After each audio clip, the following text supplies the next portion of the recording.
Are you thinking of booking an excursion in Punta Cana? Here's everything you need to know. What we booked, where we booked it from, and the chaos that actually went down. Stick around because this story gets wild. The excursion kicked off at 6 a.m. when the driver picked us up.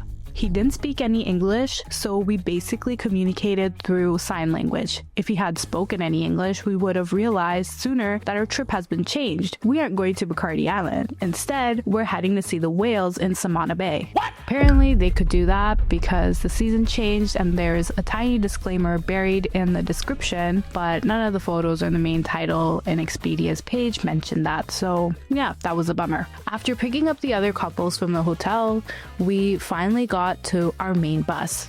Here, we received some wristbands showing which hotel we were from, and we met our tour guide, Nacho. He was funny at cracking jokes and kept us entertained throughout the bus ride.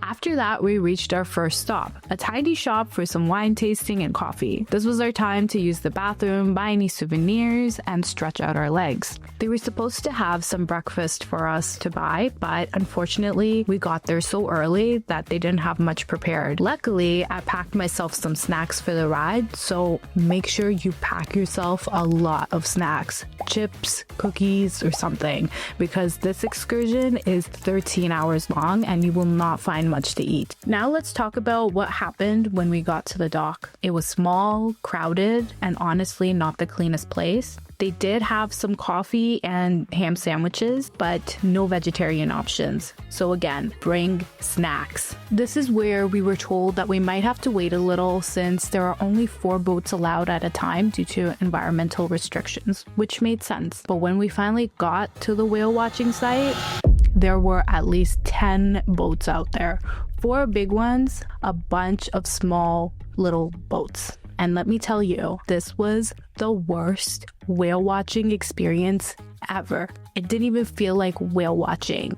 It felt like whale hunting. There were zero regards for these whales. These boats were chasing them down, especially the mama and her baby whale. It got to a point where people on our boat were so uncomfortable that they didn't even want to see the whales anymore. It was just heartbreaking. So yeah, if you're considering whale watching here, keep that in mind. You might be in for an experience that you don't want.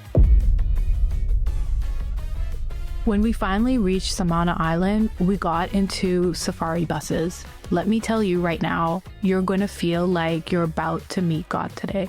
These drivers are absolute maniacs, and I'm not exaggerating. I'm from India. I've seen some crazy driving, but this was something else. It felt like we were seconds away from crashing at any given moment. No seatbelts, nothing. Just hold on for dear life and enjoy the show. After an hour of this roller coaster ride, we finally reached our destination, and thank God we arrived in one piece. This is where we will eat our lunch and later begin our horseback ride. And I'm not gonna lie, the food is actually pretty good. They had a decent variety of fruits, veggies, rice, spaghetti, and some meat options. The only downside is that there's not a lot of food. You'll probably only get 1 plate, so don't expect to come back for seconds. As for drinks, they only had rum, which I'm not a big fan of, so we didn't even bother trying it. After eating, we stepped out to check out the horses, and let me tell you, this part was absolute chaos. People were arguing over which horse they'd get, kids were crying, and the whole scene was just a mess. They say they will provide boots, but no, you have to pay extra for those. The only thing they would give you is a helmet, like they mentioned in the description. But honestly, some of those helmets had holes in them, so it felt like they were just handing them out just because they had to, not because they'd actually help if you fall off. Now let's talk about the horses. They didn't look too great.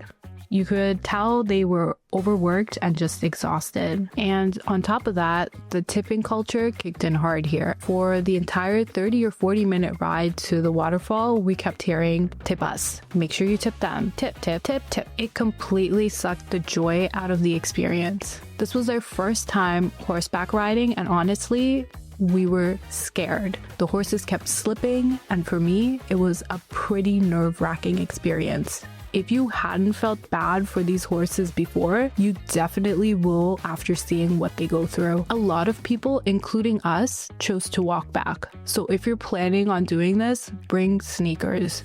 You'll probably end up walking back too. After the horse ride, we finally reached the spot where we had to go down these steps to get to the waterfall. And trust me, this is not an exaggeration. These steps are brutal. These aren't your typical stairs. They're carved by nature, which means one step might be a foot long and the other one could be 3 feet deep. It's just unpredictable and tough to navigate. Thankfully, my guide was really nice. She held my hand and helped me down the stairs safely. Meanwhile, my husband here didn't need any help. His long legs were good enough for him. Now, the waterfall itself is absolutely magnificent. It's just stunning. The only downside here is that you don't get much time. We spent about 20 minutes here before it was time to head back. You do have the option to swim in this little area, which a lot of people did, but we decided to skip it. Now it's time to climb back up these stairs. And this is exactly why they don't recommend this trip for anyone with health problems. Going down was tough, but coming back up, that's a whole different kind of torture. Now we had a 30 to 40 minute walk back since we chose not to take the horses. Back we went, one painful step at a time.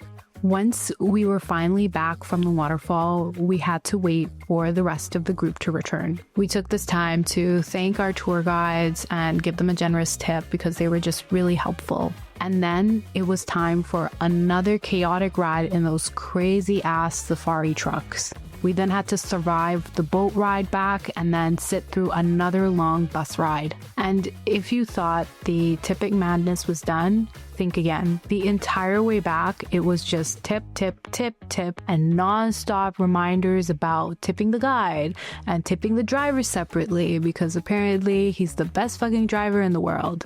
And if we tipped the guide, he wouldn't share his tip with the driver. That's insane! So we had to tip them both separately. Oh, and before you even get off the bus, they pass around an iPad for reviews. And here's the kicker. They ask you to rate your day at the beach.